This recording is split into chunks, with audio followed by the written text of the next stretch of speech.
Now, we've discussed when a system of equations has exactly one solution, we call that a consistent system.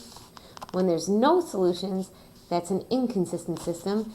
Turns out there's either one, none, or infinitely many. That will be exemplified by our dependent system example here. So let's look at x plus y equals 5.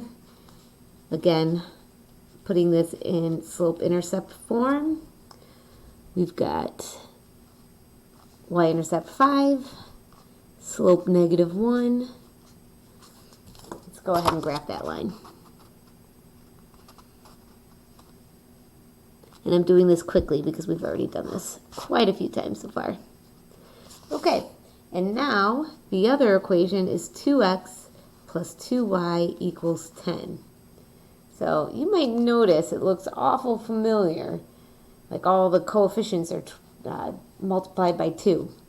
Well, let's again solve for y. I'll subtract 2x from both sides. I get 2y equals -2x plus 10, and then divide both sides by 2.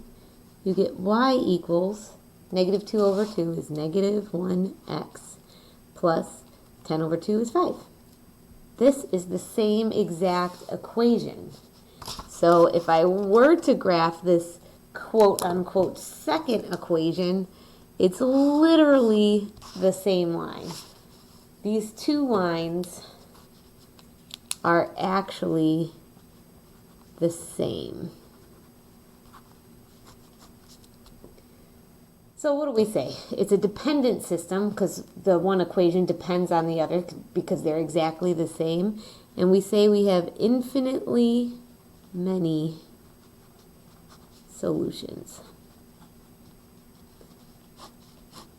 In fact, every point on this line is a solution because the two equations, the two graphs, intersect on all of these infinitely many points.